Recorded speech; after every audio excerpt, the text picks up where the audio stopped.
muchas gracias por venir. Esta es la segunda sesión de los coloquios veteranos. La primera fue el Día de las Mujeres Matemáticas. Varios estaban, recuerdo sus caras.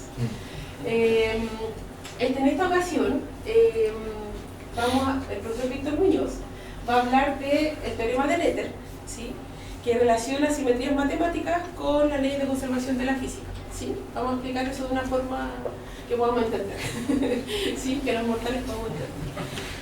Nada, pues entonces yo le dije al Víctor, esto tiene que ser lo menos, no académico, o sea, como académico pero a la vez no académico. Entonces el currículum de Víctor, yo quería mencionar algunas cosas de la multidisciplinariedad de Víctor, ¿ya? Porque de hecho este coloquio la idea es que sea interdisciplinario, ¿sí? Entonces, por ejemplo, no voy a decir que hizo el doctorado en no sé qué parte, no me importa, ¿verdad?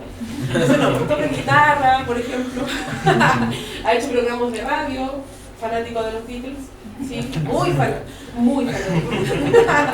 Ya, pero parece que sus alumnos ya lo saben, no es sorpresa ahí. Hizo un diplomado en difusión de la ciencia, sí. ¿Qué más puedo contar? No sé. Bueno, y tú puedes decir lo que quieras después. Nada, bueno, agradecer a Víctor y como decía la charla, dime qué simetría tienes y te diré qué cantidades conservas. ¿Sí? Si quieres, no, gracias. Gracias Lenny por la presentación y por la invitación, ¿ya? De finalmente tener el honor de ser el segundo después de una jornada especial que fue celebrar el Día de las Mujeres Matemáticas, y ahora como tratar de iniciar esta serie de seminarios en un ambiente, digamos, un poco más distendido, y tratar de explicar en este caso un teorema que es muy importante, muy querido para los físicos en particular, ¿ya? Y como conversábamos con Anita, ir un poco más allá del eslogan el eslogan es básicamente el título de esta charla, ¿no? Es el eslogan con el que, digamos, vendemos el teorema de Noether, ¿no? Y la idea es ir un poquito más allá, ¿no? O tratar, ¿no? Así que, bueno, Emmy Noether, ¿no? Empezamos con Emmy Noether. Ella es la autora de este teorema, que como decimos es tremendamente importante para la física, y a principios del siglo XX, ella demostró este teorema que vamos a tratar de dimensionar su importancia y un poco entender, sin entrar necesariamente en todos los detalles matemáticos, de qué se trata, de poder tener una intuición de qué es lo que significa y cómo se llama. Para los que leen alemán, aquí está la primera página del paper de Emmy Noether. El teorema lo hizo en 1915, pero lo publicó en 1918, eso es lo que explica la fecha que está ahí, si se alcanza a ver. Y bueno, este señor Felix Klein va a aparecer más adelante, es importante, ¿no? Y también es importante para esta historia en particular. Y bueno, ahí está, no vamos a leer porque son varias páginas. Empecemos con la primera frase. La idea es tratar de encontrar un hilo conductor y ver qué es lo que significa el teorema de Noether. Así que empecemos por algo muy sencillo que esperemos que todas las personas en la sala conozcan. Todos sabemos y le tenemos algo de cariño, espero, a la conservación de energía, ya sea los físicos porque, digamos, vivimos de ella, y también la gente que hace matemática porque alguna vez debe haber escuchado la conservación de energía, cuando uno la ve en los cursos de pregrado, siempre trata de hacer énfasis, o debería tratar de hacer el énfasis, que lo que permite a uno es una manera muy sencilla de resolver los problemas de mecánica. Hay problemas que son difíciles de hacer, y cuando uno los hace con conservación de energía resultan tremendamente sencillos, ¿ya? Este es un caso sencillo, pero nos permite ejemplificar el espíritu de lo que estamos hablando. Para resolver este problema de una piedra que está a una cierta altura y la dejamos caer, uno desde luego sabe que la verdad, y la verdad entre comillas la sabemos desde 1600 y tanto, ¿ya? Newton nos dio sus ecuaciones de movimiento, F igual a m por a. Eso es lo que hay que hacer siempre, de eso se trata al final todo, F igual a m por a, ¿ya? En mecánica por lo menos, ¿ya? Y eso tiene en este caso esta versión, ¿ya? Así que en principio el problema es resolver una ecuación diferencial con la astucia que podamos tener. Pero otra manera equivalente a esta, y uno puede demostrar que lo es, que es equivalente, es decir, miren, ¿saben que en realidad el tiempo acá no importa? ¿Ya? ¿Ya? O sea, importa pero no, ¿ya? ¿Ya? Porque al final las cosas evolucionan en el tiempo, ¿ya? Pero la belleza de la conservación de energía es decir, mire, ustedes saquen una foto al sistema cuando está comenzando, al principio del problema, y sáquenle otra foto al final. Y lo que usted sabe es que no importa lo que pasa entre medio, hay una cierta cosa, la energía que se mantiene constante. Y eso es magia. Eso es magia porque es cierto, y es magia porque ayuda realmente a entender el problema a resolver el problema de manera mucho más sencilla, y a entender el sistema físico de una manera distinta, porque ahora uno no ve ecuaciones diferenciales, uno no ve sistemas que están evolucionando en el tiempo, sino que uno ve sistemas que lo que hacen es que, por todas las vueltas que se den en el universo, hacen algo, ¿ya? Hacen esta danza de partículas, por ejemplo, que se las ingenian para mantener la energía constante. Esta cantidad, esta función que se llama energía, y no importa lo que las partículas hagan, no importa lo que el universo haga, ¿no? La energía se mantiene constante. Eso es muy fuerte, ¿no? Entonces, bueno, eso le tiene cariño. Súper bien. Ahora, decir esto para una piedra es relativamente sencillo, ya uno podría decir hasta arriba, pero ¿ya? Hay un problema relacionado con esto que también nos importa mucho en general, y es encontrar las condiciones de equilibrio de un sistema, ¿ya? Y para resolver este problema, que es equivalente en ecuaciones diferenciales a esto, ¿ya? Lo que uno se da cuenta que basta con resolver es este sistema. Es decir, uno tiene la energía, en este caso una parte de la energía potencial, y encontrar el mínimo. El mínimo de la energía potencial le va a decir a uno dónde están los equilibrios. Los equilibrios estables para ser más técnicos, porque uno también podría tener un equilibrio acá, pero uno lo sopla y se la vuelta se cae, ¿no? ¿Ya? Y uno no necesita tener un curso de ecuaciones diferenciales para entenderlo, porque uno ve que una bolita ahí ya se va a caer al más mínimo chiquitito, ¿no? Como claro. Pero eso está respaldado por la matemática, ¿no? Así que en principio los equilibrios estables de un sistema uno los puede resolver minimizando la energía potencial. Bueno, ¿no? De nuevo decir esto para este sistema y para la piedra es sencillo. Pero ¿qué pasa si tenemos un cuerpo más complicado? ¿Ya? ¿Qué pasa si tenemos una cuerda? ¿Qué pasa si tenemos una cadena? Ya no es tan sencillo porque la masa está distribuida a lo largo de la masa, del cuerpo, entonces ya es complicado. O sea, sí, en principio es sumar la energía potencial de todos los pedazos de la cuerda o de la cadena, minimizarla. Pero eso es fácil decirlo, no es tan fácil calcularlo, ¿ya? Y la gente se demoró en hacerlo, ¿ya? Este problema, ¿ya? Necesita entonces que nos adentremos un poco en la técnica, y esto es como, no sé, hay más ecuaciones después, pero estas son ecuaciones que yo necesito que sigamos, porque son importantes, ¿ya? ¿Ya? Lo que uno sabe en principio que tiene que hacer es la masa por G por H. Eso es la energía potencial. Pero ahora tiene una forma alambicada. La masa es una cierta densidad de masa por el tamaño del pedazo de la cadena. G es G, así que no hay nada que hacer, ¿ya? Y la altura es una función de la posición. Y en principio, lo que uno tiene que hacer es tomar esos pedacitos de mg por h, sumarlos, esa es la energía total, y después minimizarlo. Pero sucede que ahora lo que tenemos que minimizar es la energía respecto a esta función, porque esta función es la que estamos buscando. La solución es una cosa que está dentro de la integral. Entonces ya uno se da cuenta que la cosa técnicamente es desafiante. El concepto es sencillo, pero la técnica es desafiante. Si escribimos esto, ¿ya? Ahí estamos reordenando un poco las cosas, y lo único creativo que hemos hecho hasta ahora es decir que el ds es teorema de Pitágoras, ¿ya? La longitud es el tamaño en x más el tamaño en y, teorema de Pitágoras. Nada del otro mundo. Si es suficientemente chiquitito, esto es cierto. Y después lo que vamos a hacer es sacar este de x hacia acá, y nos va a quedar adentro la derivada, ¿ya? Chaya, yo digo que no hemos hecho nada realmente, es como ordenar esto, ¿ya? Pero bueno, impresiona, ¿no? Eso es lo que queremos, impresionar, siempre el objetivo, ¿no? Entonces tenemos esto, ¿no? Pero ahora tenemos este problema puesto de manera matemáticamente precisa, ¿ya? Porque lo que nos damos cuenta es que de lo que se trata este problema es de minimizar una función, un número más bien dicho, que depende de una función que está dentro de la integral, ¿ya? Y no solamente de la función, sino posiblemente de sus derivadas.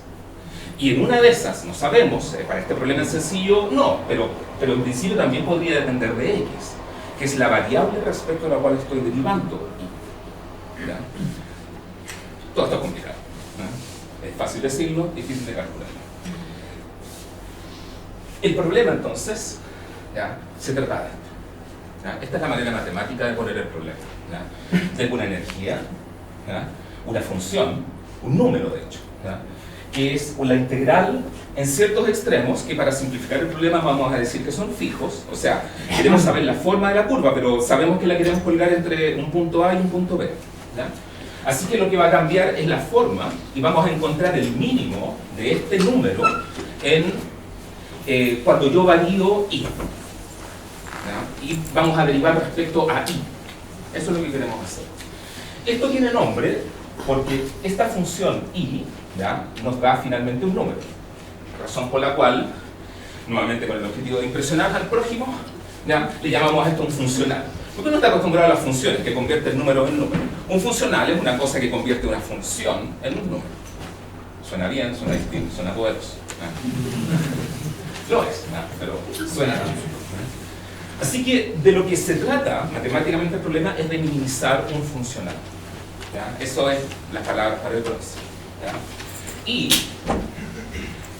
esa es la manera en que lo escribimos, ¿ya?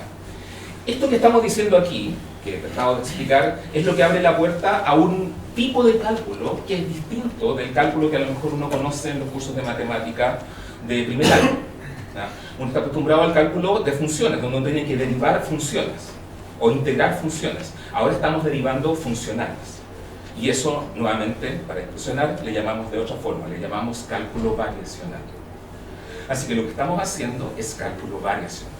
Y esta es la manera, lo más sencillo. Esta es la clase 1 de cálculo variacional, ¿ya? Y eso es el problema. Eso es lo que hay que hacer. Derivar igual a cero, lo de siempre, pero con una función. Okay. Y uno puede demostrar que cuando uno tiene este problema escrito de esta forma, la solución, ¿ya? Es, o sea, esto da esta ecuación. Y de lo que se trata entonces es de resolver esta ecuación.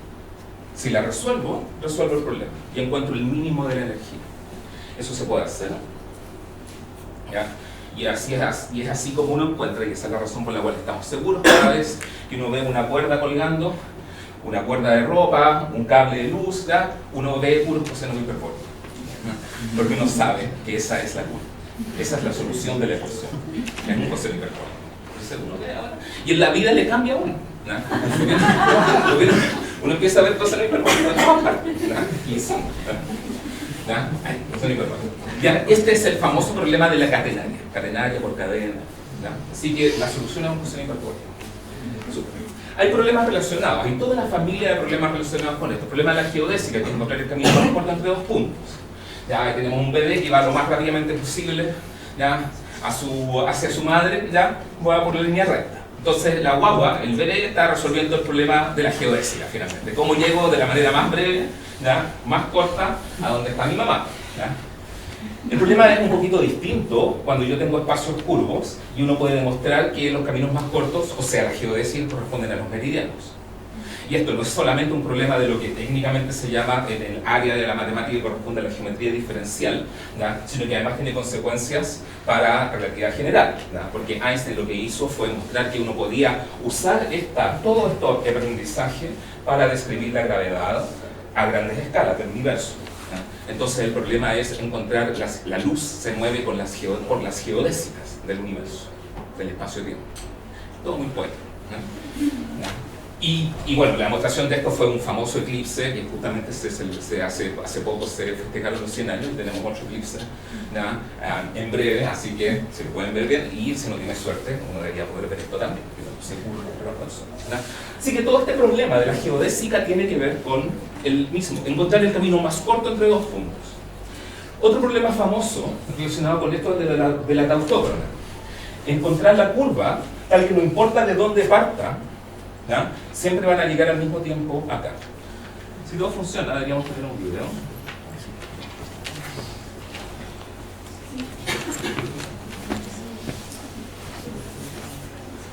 No lo hice yo. Así que disculpen por mi falta de habilidad experimental. Lo copié. Ahí está. La curva técnicamente se llama cicloide. ¿Ya? Se resuelve de la misma manera. Es hacer el cálculo de variaciones del problema de la curva que hace que el tiempo sea igual. Y acá tiramos dos bolitas al mismo tiempo, de alturas distintas, y llegan al mismo tiempo abajo. Lo vamos a ver en cámara lenta. Y ahora vamos a ver un zoom, porque la persona que hizo este video sabe muy bien que esta es la parte importante.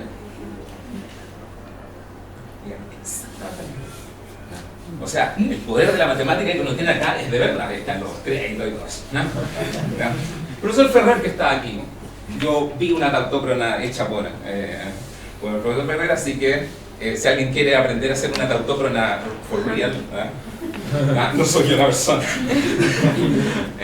Profesor Ferrer sabe hacerlo. Ya, todo esto es estático, porque estamos resolviendo un problema de equilibrio. Lo que pasa ahora es si queremos hacer un problema dinámico. ¿Ya? Sabemos que tenemos las ecuaciones de movimiento. F igual a m por a, todo el rato. ¿Ya? Pero esto tiene un problema que es más o menos serio, ¿ya? Que a los físicos nos complica harto. ¿Ya? Si uno lo hace con coordenadas cartesianas, todo es fácil, porque las coordenadas cartesianas son lindas, porque básicamente tienen que ver con que la derivada de x tongo es 0, porque los vectores son constantes. Esa es toda la gracia de las coordenadas cartesianas. Pero cuando uno lo hace en coordenadas polares o en cualquier otra que no sean coordenadas cartesianas, la verdad es que las ecuaciones de movimiento quedan horribles, rápidamente. Y esto es un problema. No es un problema solamente estético, es un problema también técnico, porque si las ecuaciones son más difíciles de ver, de escribir, son más difíciles también de resolver. ¿Ya? O de ver la solución, o de entender la ecuación. Entonces, tiene problemas técnicos y filosóficos. ¿Ya? Bueno, carita triste.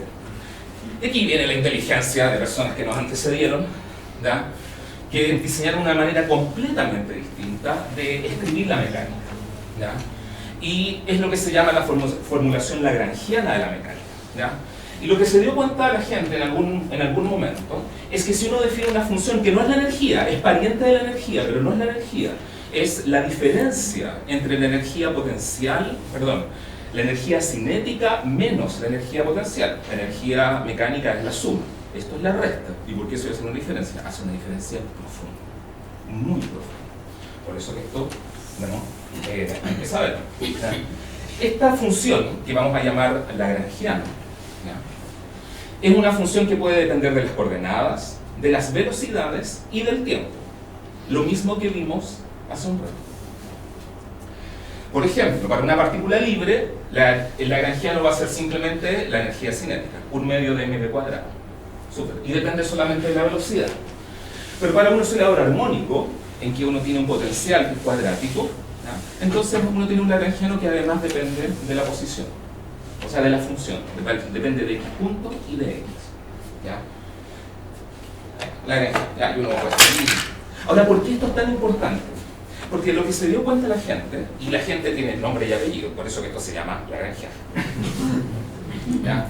Son las famosas ecuaciones de Euler-Lagrange. Euler-Lagrange. Y esas son las ecuaciones. Y lo que uno puede demostrar, lo que ellos demostraron en 1755, esto lo sabemos hace mucho rato, ¿ya? Es medio oscuro, no toda la gente lo sabe. Son ahora un grupo selecto de gente que sabe cómo es, ¿ya? ¿Ya? Pero esto es como sagrado, como la salsa en llamas, una cosa así. Es que uno tiene estas ecuaciones, y esas ecuaciones son las mismas. No importa en qué coordenadas escoja yo arbitrariamente para describir el sistema mecánico. Da lo mismo en qué coordenada. La quiero escribir en términos de distancia, buena onda. Lo quiero escribir en términos de ángulos, buena onda. Lo quiero escribir en términos de la distancia, de la longitud de un resorte, buena onda. Las coordenadas que a usted se le ocurra. las coordenadas que sean relevantes al problema, ¿ya? Las ecuaciones son exactamente las mismas. Y esto es maravilloso. Cambiándole solamente el signo a la... Impresionante. Esto lo hicieron Euler y Lagrange, y por eso se llaman las ecuaciones de Euler y Lagrange. De hecho, fue Euler el que acuñó el concepto, el término de cálculo variacional. O sea, lo dijimos hace un rato. Y la verdad, les mentí. Un poquito.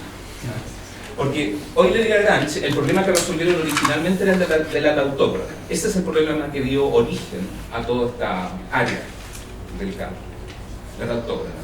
Ellos lo resolvieron, Euler lo resolvió, Lagrange se dio cuenta que se podía hacer para todo sistema mecánico, y esa es la situación que tenemos actualmente. O sea, esto lo sabemos, ecuaciones de Euler y Lagrange. El siguiente personaje en esta historia, sí, es que necesito decir algo, ¿no? Una definición. Si se fijan, esta ecuación que está acá es la misma ecuación, por supuesto, que teníamos aquí. La escribí con otras letras, pero es la misma, así que no hemos cambiado nada. Y dentro de las ecuaciones aparece este término que, por facilidad de lenguaje, le vamos a llamar el momento canónico conjugado. ¿Y con qué base? Que si ustedes se fijan, para la partícula libre lagrangiano acepto, y si yo derivo el lagrangiano respecto a la velocidad, me da mx punto. M por la velocidad, eso es el momento lineal.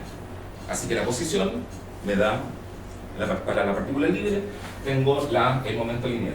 Si tomo un péndulo, por ejemplo, escrito en coordenadas polares, recuerden que dijimos que esto era independiente de las coordenadas, si lo escribo el péndulo en coordenadas polares, esta es la energía cinética, esta es la energía potencial.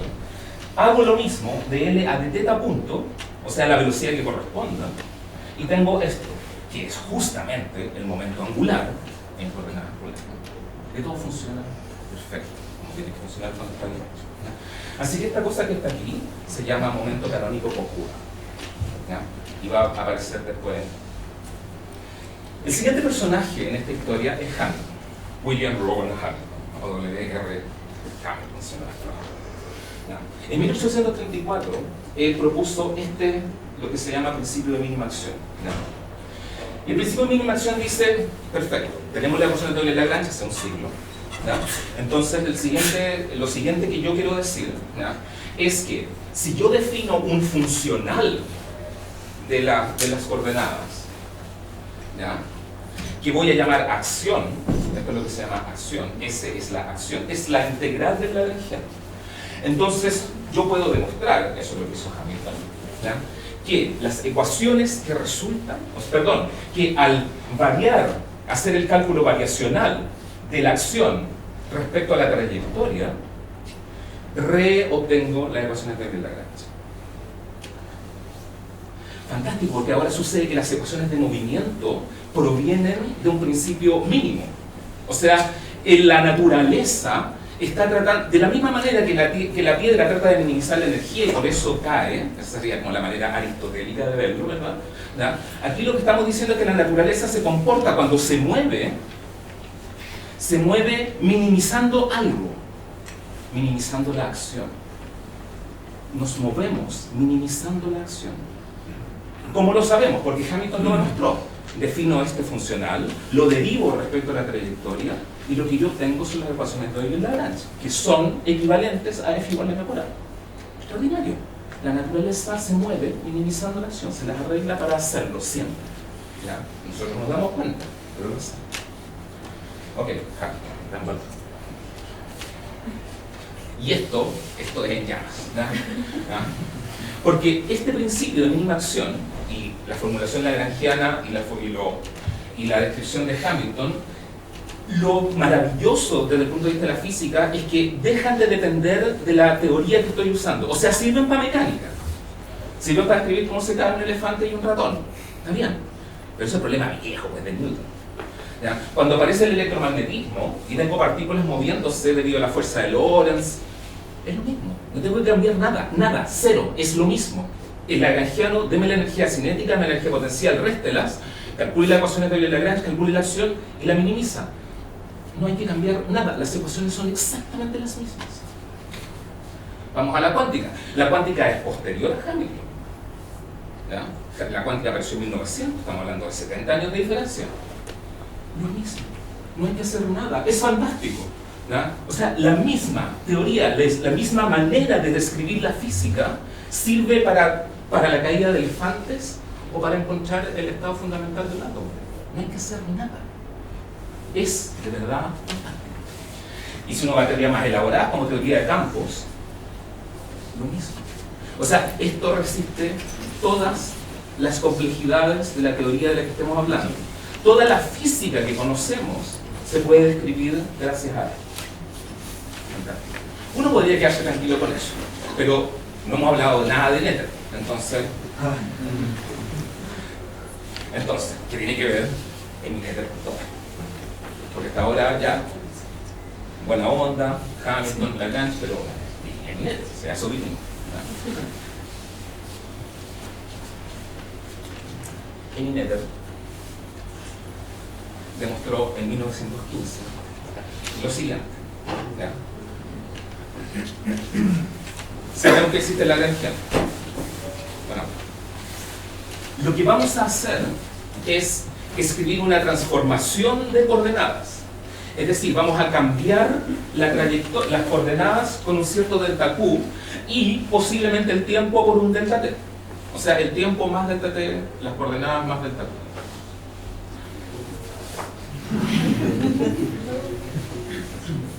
¿Qué pasó? No fue. No, es cosa. Pero vamos a descontar. Entonces, tenemos la transformación de coordenadas. Uno puede encontrar la variación del lagrangiano debido a esta transformación de coordenadas. Esto suena medio scary, medio... ¿verdad? Pero si ustedes lo miran con el amor adecuado, siempre es un problema de la cantidad de amor que uno tiene para ver el universo, siempre. ¿verdad? Entonces, si ustedes le dan un poquito de cariño a esto, ¿verdad? Se dan cuenta que tampoco es tan terrible, porque lo que está pasando aquí es la regla de la cadena en el fondo. ¿Ya? O sea, derivo respecto a Q, delta Q, derivo respecto a Q punto, y esta cuestión ya el tiempo ya es complicado. ¿Ya? Pero, digamos, esa es la variación del lagrangiano, básicamente la regla de la cadena.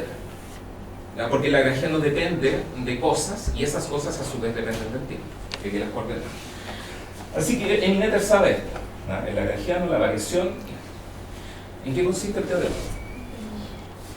Lo que dice Nether es que si la transformación es una simetría, y ahora tenemos que ponernos serios, ¿qué es lo que significa una simetría? En principio, una simetría podría significar que el lagrangiano no cambia. O sea, delta L igual a 0. Pero no vamos a ser tan violentos. No hay necesidad de la violencia. La violencia no produce nada. ¿Ya? En realidad, como el lagrangiano está debajo de la integral, nos basta con que la variación del lagrangiano sea una derivada total. Porque si es una derivada total, como está dentro de una integral, entonces al integrar una derivada total es la diferencia entre los extremos. Y como los extremos son fijos, entonces no pasa nada. Así es lo mismo. ¿Ya? Así que si hay es lo que uno llama técnicamente un término de borde. ¿Ya? Si uno tiene un término de borde, la verdad es que es como si nada.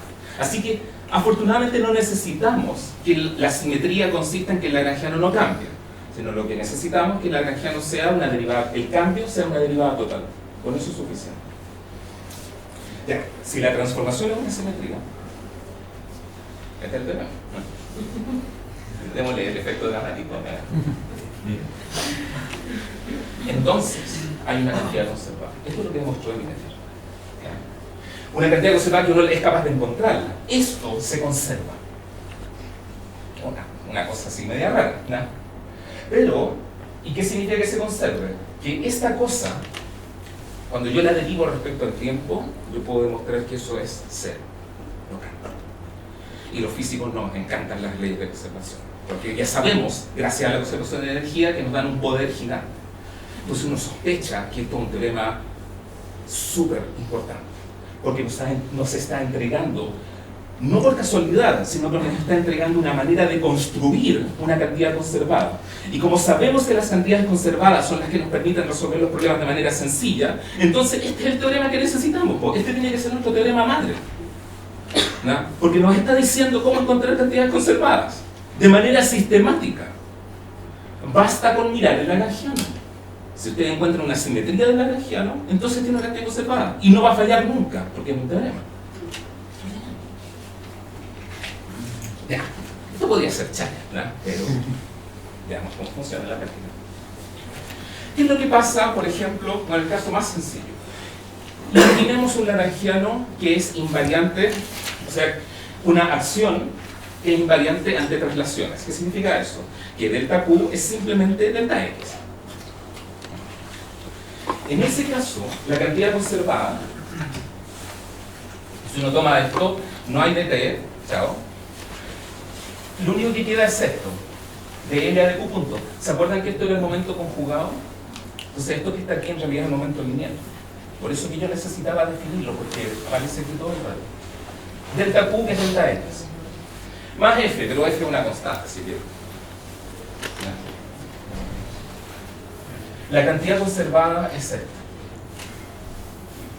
Y esto significa, en definitiva, que como delta X es la transformación, lo que se conserva es esto. Y eso es el momento lineal. Entonces, ¿cuál es la frase para el bronce? La frase para el bronce, ¿ya?, es que si un sistema es invariante ante traslaciones, el momento lineal se conserva. ¡Wow! O sea, requiere contra, ¡wow! Esto es demasiado profundo, es inconmensurablemente profundo, ¿ya? ¿Qué es lo que significa esto? Significa que si usted hace rodar una pelota, ¿ya?, aquí, ojo con las palabras, aquí, y después la hago rodar acá, y obtengo el mismo resultado, o sea, todo lo que pueda medir sobre el sistema es lo mismo, basta con eso para saber que el momento lineal se conserva. Esto es demasiado profundo, ¿ya? Esta es la salsa en llamas.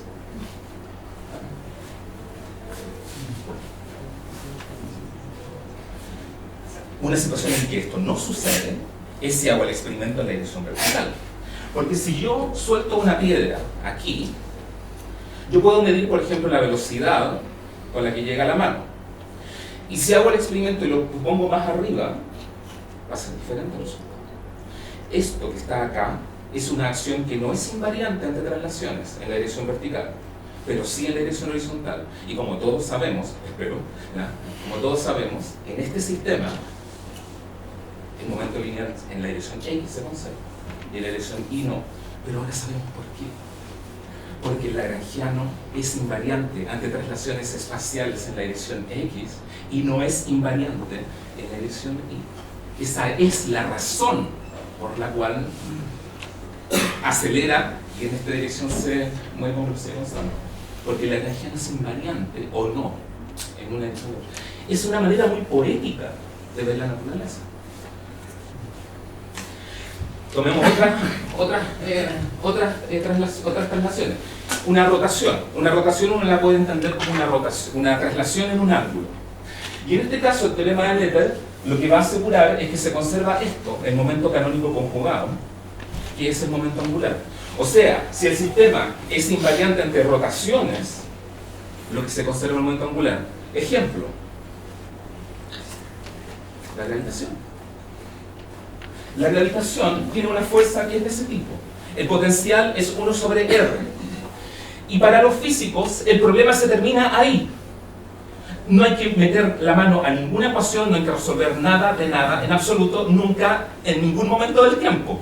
Porque basta con darse cuenta que la energía potencial es 1 sobre R, y uno dice, se conserva el momento angular. Obvio. Porque no depende del ángulo. ¿No? Porque yo al Sol lo doy vuelta y no me doy cuenta. Porque el potencial gravitatorio no se da cuenta que me dieron vuelta el Sol. Y eso es todo lo que necesito para saber que el momento angular se conserva. Y si el momento angular se conserva, entonces el problema de Kepler está resuelto. Porque a Kepler le costó sangre, sudor y lágrimas demostrar que las órbitas son elípticas.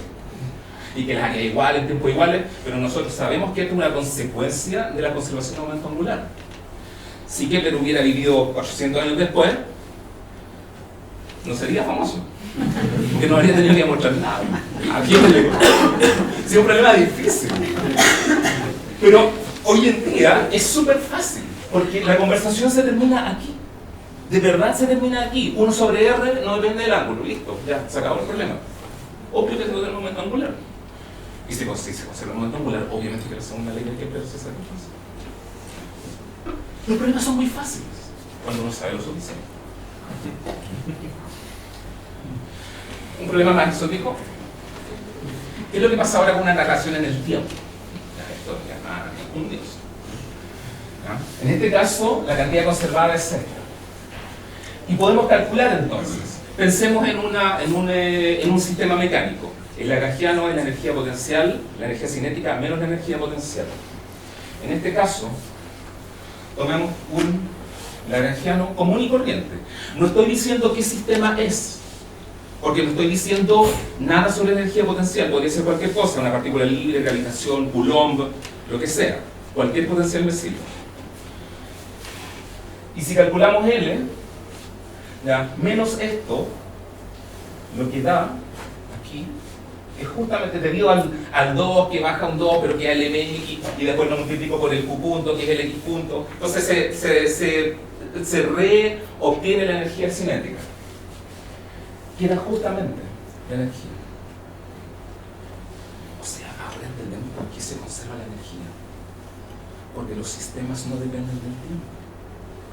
Cuando el lagrangiano no depende del tiempo, que es una manera matemática de decir que el sistema físico no depende del tiempo. Cuando el sistema, puedo hacer un experimento hoy día y en 10.000 años más y me va a dar lo mismo. Cuando soy capaz de hacer eso, esa reflexión que es filosófica en el fondo, basta para asegurar que la energía se conserva. Esa es la razón por la cual la energía se conserva. Porque los sistemas no dependen del tiempo. Si dependen del tiempo, la energía no se conserva. Entonces ya uno le empieza a dar miedo a esto. ¿Ya? Porque sí, ¿verdad? Porque ya es mucho poder en las manos de la humanidad. Así que tenemos la fuerza para el proceso. Si invariantes las funciones temporales, entonces se conserva la energía. Una pregunta, ¿qué esconde la palabra transformación? O sea, ¿cuál es tu universo posible de transformación? Arbitraria. Porque aquí hemos visto algunos ejemplos. Todas las que usted quiera. Pero sería cualquier... Esa la sí. Voy a hablar un poquito de eso más adelante, porque tiene que ver justamente con el inicio del tema. Así que hasta ahora tenemos lineal, angular, y esto de hecho tiene que ver con la pregunta que es tan asertivo. Energía. Tenemos 3, pero ¿habrá otras? ¿Hay algunas otras cantidades conservadas que podríamos mirar y tratar de entender cómo se ven a la luz del teorema de Noether? Miremos una que le tenemos cariño, que también conocimos desde la época del colegio, pero que en este nuevo lenguaje no sabemos cómo tratar, porque hasta ahora más o menos entendemos esto, porque conocemos la conservación de energía, conocemos la conservación de momento angular. Pero, ¿qué podríamos decir de la conservación de la carga? Si el teorema de Noether es cierto, entonces debería haber una transformación, alguna transformación, que me explique por qué se conserva la carga. ¿Ya? Y no sé si dan cuenta del precipicio en el que nos estamos viendo. Esto es demasiado profundo, perdón, yo sé la palabra más generalmente, pero es que es demasiado profundo. La respuesta está en sus corazones. La gente de ustedes, entre ustedes que conocen las bellas ecuaciones de Maxwell, ¿ya? Ahí están las ecuaciones de Maxwell, pero no están las ecuaciones de Maxwell, ¿ya? Pero está en la parte que no importa la ecuación de Maxwell, ¿ya? Uno puede escribir el campo eléctrico y el campo magnético en términos de lo que se llaman potenciales, ¿ya? Un potencial escalar y un potencial vectorial. Esto aparentemente es una formalidad. Y cuando uno hace el curso de electromagnetismo, uno lo puede vender como que no se preocupen, ya, aquí no ha pasado nada, no hay nada que mirar, esto es solamente para que sea más fácil. Pero uno está mintiendo, porque es de contra profundo, del verbo profundo. Porque lo que uno puede demostrar es que así hace esta transformación de los potenciales de esta forma, donde lambda es una función arbitraria de la posición y del tiempo. O sea, puedo poner cualquier cosa ahí, cualquier cosa. ¿Ya? Si hago esta transformación, el campo eléctrico y el campo magnético quedan igual. Y si A y B quedan igual, las ecuaciones de Maxwell quedan igual. Entonces la dinámica de un campo electromagnético es invariante ante esta transformación, que tiene que ver con su pregunta. O sea, esta es la transformación. Y por eso le damos nombre. Le llamamos un nombre así técnico para seguir impresionando. Le llamamos transformación de Gauge. Lo que se llama una transformación de Gauge. Es la primera en la historia de la física que aparece. Así que esta transformación de Gauge.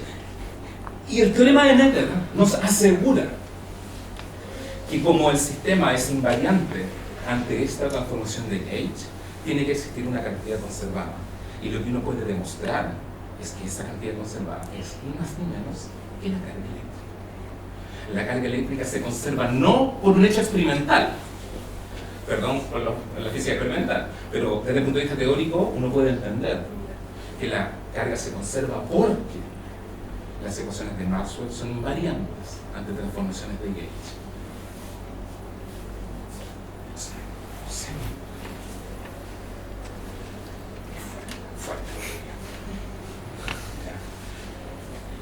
Este problema, tal como está escrito aquí, es tremendamente importante para la física. Porque la gente se dio cuenta que las teorías de Gauge eran la manera de construir las teorías fundamentales de la naturaleza. Estamos hablando de la interacción débil, de la interacción fuerte, de la gravitación. Todas las leyes fundamentales de la física están construidas con esta idea en mente, con esta idea de las transformaciones de Gauge y de que sean teorías invariantes de Gauge. Toda la física fundamental está escrita de esta manera.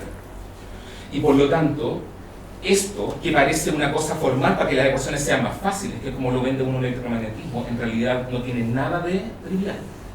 Es muy profundo, porque es la única manera en que los físicos sabemos construir teorías fundamentales de la naturaleza. Funcionó con el electromagnetismo, podría haber sido casualidad, pero no lo es. Funciona una y otra vez. Hay un poder aquí gigante y se conecta por supuesto con el teorema de Noether. Entonces finalmente el teorema de Noether tiene que ver con la manera en que sabemos hacer física hoy día, con la manera en que sabemos construir teorías de la naturaleza fundamentales. Sin el teorema de Noether estaríamos perdidos, no sabíamos dónde buscar, no sabíamos cómo construir nuevas leyes de la naturaleza. El teorema de Noether es el que nos guía, porque sabemos cómo hacerlo. Gauge, carga, perfecto, cantidad conservada, sabemos lo que tenemos que hacer, estamos en terreno conocido.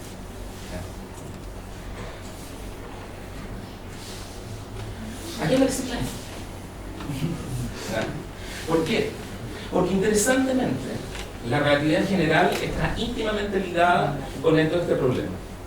Cuando Einstein hizo su teoría en 1915, ojo, es el mismo año en que Noether demostró el problema. Entonces no es casualidad que esté en la misma imagen. Cuando Einstein hizo su teoría de la relatividad general en 1915, naturalmente, lo que uno trata de hacer cuando uno tiene una teoría es si hace lo que tiene que hacer una buena teoría física. Por ejemplo, que se conserve la energía. Eso es como una de las preguntas básicas. ¿Conserva la energía mi linda teoría de la relatividad general? Y de lo que se dieron cuenta Hilbert, que es un matemático extremadamente famoso, y Klein, otro matemático extremadamente famoso, se dieron cuenta que había un problema con la conservación de energía en la teoría de Einstein, porque daba una trivialidad. Algo así como 0 igual a 0. Lo cual es cierto, pero inútil. Entonces, ¿qué onda? O sea, tenemos esta tremenda teoría, le aplicamos la conservación de energía, tratamos de mirar la conservación de energía y nos da 0 igual a 0. Buena onda, pero no sirve para nada. ¿Significa eso que la teoría no tiene peso político? Pero Hilbert conocía a Noether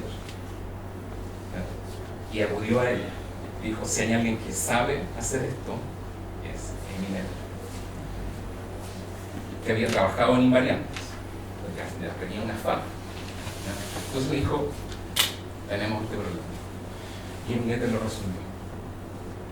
Y para resolverlo, tuvo que enunciar y demostrar su famoso teorema. El teorema de Noether es finalmente una consecuencia de resolver este problema. El problema de la conservación de energía en relatividad general. Y por eso después Einstein es famoso porque hizo unas palabras muy lindas a Noether que quedó muy impresionado. Porque es muy impresionante. Es muy impresionante. O sea, nadie sabía el teorema de Noether en esa época, porque no lo habían inventado. Entonces tenemos este problema con esta teoría gigante que se demoró 10 años en hacer. 10 años en hacer. ¿Ya? Y aparece este problema. Y aparece esta mujer, ¿ya?, que es capaz de resolver el problema, un problema profundo de la teoría. ¿Ya? Obviamente que quedó muy impresionado porque es muy impresionante. ¿Ya? Lo que demostró en Nether es la razón es que la conservación de energía tiene sentido y por qué da la trivialidad que encontraron Hilbert y Klein. Porque la relatividad general, para los que han escuchado esto, ¿ya? La relatividad general se basa en el principio de que todos los sistemas de referencia son equivalentes. Y eso, en palabras de simetría, significa que cualquier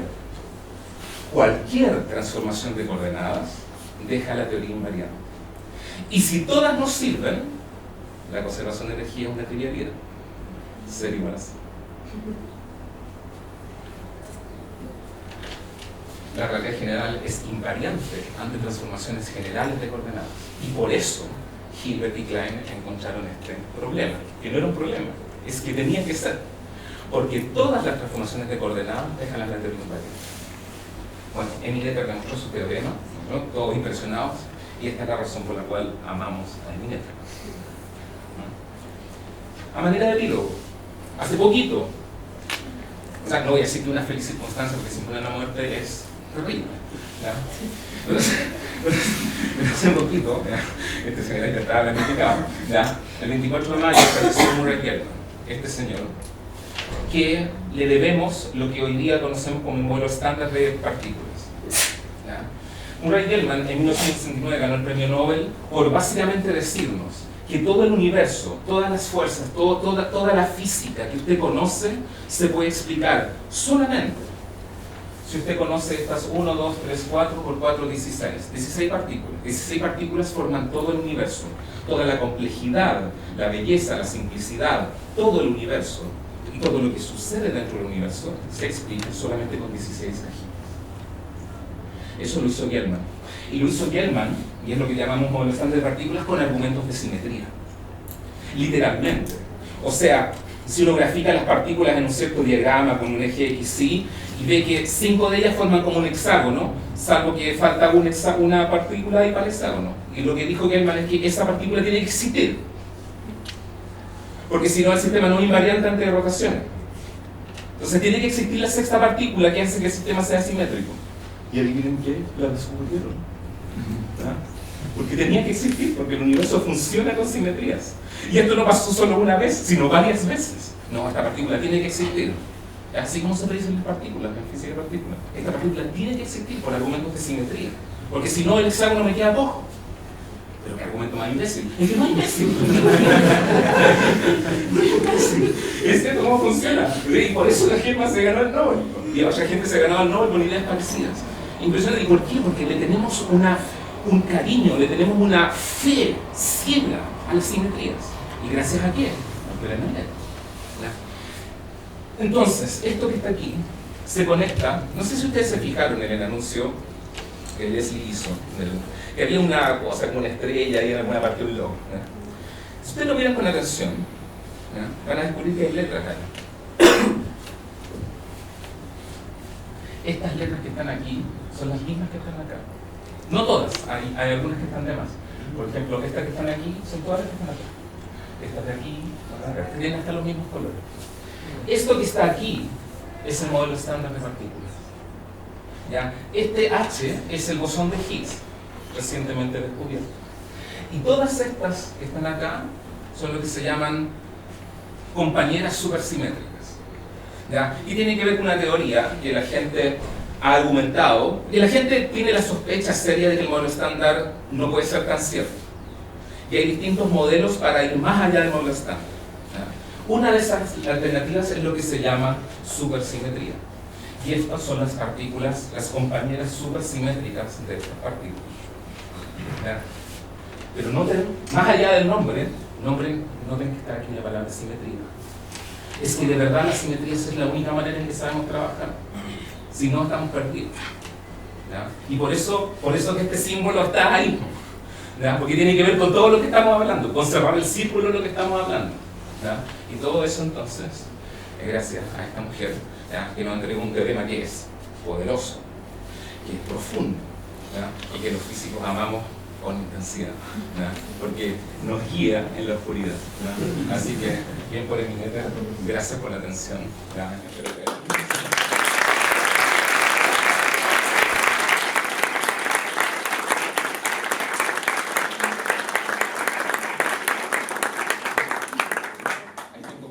Sí, ¿hay alguna pregunta?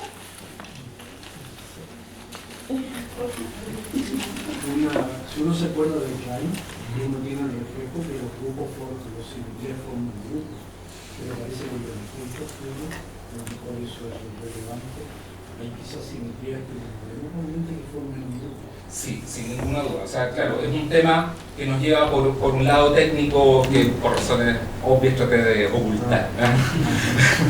Pero sí, o sea, por ejemplo, en relatividad especial, las transformaciones de Lorentz, que son las que dejan invariantes, o sea, una de las cosas a las que dejan invariantes pues son precisamente el módulo de los cuadrivectores, en fin, es una transformación de simetría. Las transformaciones de Lorentz son... Pero la Gauge también, ¿no? ¿Perdón? Sí, claro, sí. ¿Ya? Y por ejemplo, si uno les agrega las traslaciones a las transformaciones de Lorentz, que son rotaciones en el espacio de Minkowski, entonces uno, en el espacio-tiempo, ¿ya? Entonces uno le puede agregar las traslaciones y uno tiene el grupo de Poincaré.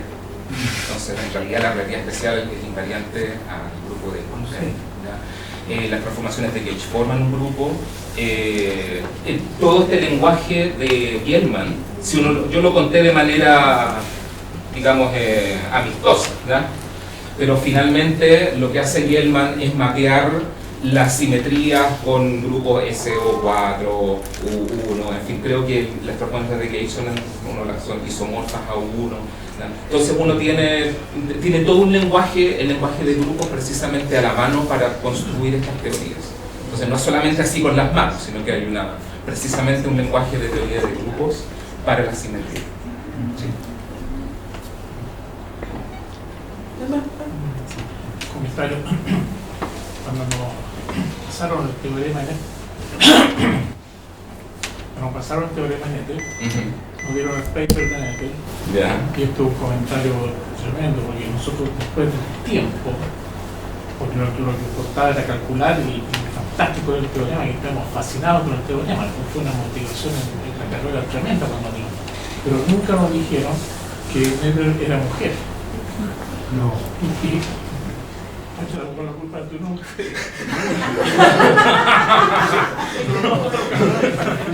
Fantástico. Todos nos preocupamos. Bueno, no sé si fue un mes, 2 meses, ¿no? Pero para nosotros era un físico.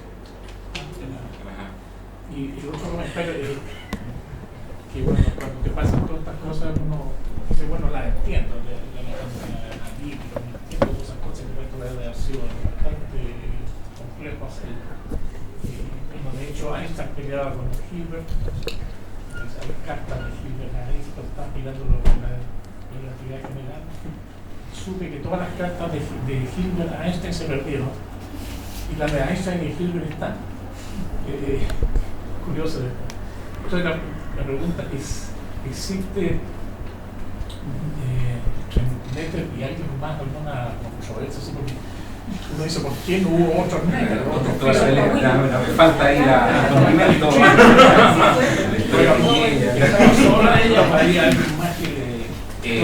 Bueno, o sea, aparte de o sea, Klein y Hilbert fueron mentores de alguna forma, o sea, la apoyaron, pero eran tiempos difíciles para mujeres, entonces uno diría que básicamente la mayoría de la comunidad estaba en contra de tener a una mujer con el rango académico que Nettel alcanzó a tener. Y entre los defensores uno seguramente puede contar a los que pusimos ahí, o sea, Einstein, que quedó muy impresionado con el resultado que Nettel demostró, Hilbert y Klein, que los conocían de antes, Hermann Weyl, ¿ya?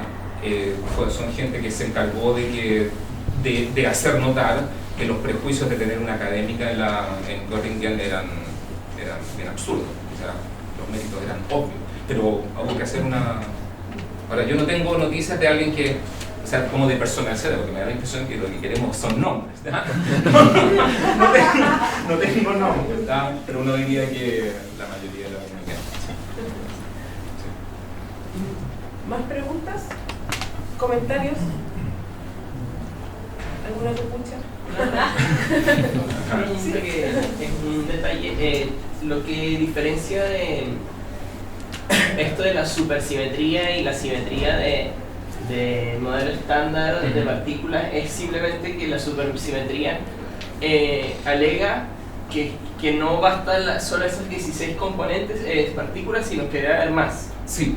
Pero que igual se cumple una simetría, pero que tiene que haber más partículas. Tiene que haber más partículas. Esa es la diferencia. Esa es la diferencia. Lo que pasa es que eso no es suficiente para caracterizar a la supersimetría, porque todas las otras teorías predicen nuevas partículas. La supersimetría, de lo que se encarga, ¿ya? Lo que la distingue, es que dice que cada partícula, por ejemplo, si yo tengo un electrón, entonces existe un compañero supersimétrico, ¿cómo lo digo para no irse al opinión? A ver, lo voy a decir técnicamente, que tiene estadística cuántica opuesta. ¿El positrón? No, el positrón es una antipartícula y eso cabe completamente dentro del módulo estándar, ¿ya?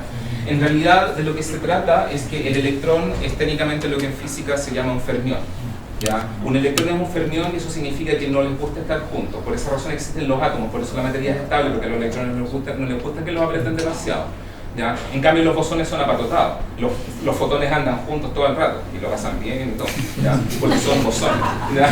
Entonces los electrones son más ariscos, ¿ya? Y lo que dice la supersimetría es que todo fermión tiene un compañero supersimétrico que es bosón y que los bosones tienen compañeros supersimétricos que son fermiones, ¿ya? Y tienen masa mucho más grande. El problema, y por eso lo puse entre signos de interrogaciones, que hoy en día, después que se descubrió el bosón de Higgs, la gente tiene cierta conciencia que las partículas más livianas que predice supersimetría,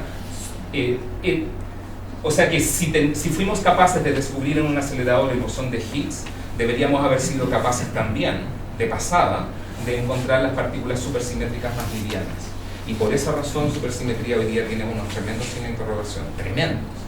Yo lo encuentro fascinante, porque significa que una teoría que es linda, parece que no es tan cierta. Y eso es emocionante desde el punto de vista de la investigación, ¿ya? Pero eso es una noticia en desarrollo, ¿ya? Por eso que tiene signo de interrogación. Es una linda teoría, pero parece que no. Bueno. Gracias. Oye, ¿en qué ramo se ve el teorema de Newton? Mecánica analítica. Mecánica analítica. Sí, en el tercer año de física. Ahí. Ahí se ve. Ya. Y después, ¿Para los que no han llegado todavía? claro, en la versión por lo menos de mecánica, ¿ya? Porque la versión de teoría de campos, en fin, más elaborada, uno la podría ver en cursos de posgrado también, ¿ya? Pero el curso de mecánica analítica es donde uno accede a estas verdades. Bueno, agradecemos a Víctor entonces por el gran seminario.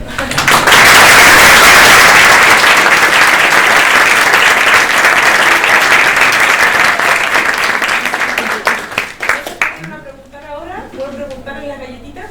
¿Sí? En la sala del café de matemáticas hay galletitas, jugo, café. ¿Sí? Y por supuesto, sí, dejar la invitación abierta a los próximos. Bueno, también, obvio. Una vez al mes, todos los miércoles. Un primer miércoles de cada mes. Eso. Sí, para que estén atentos.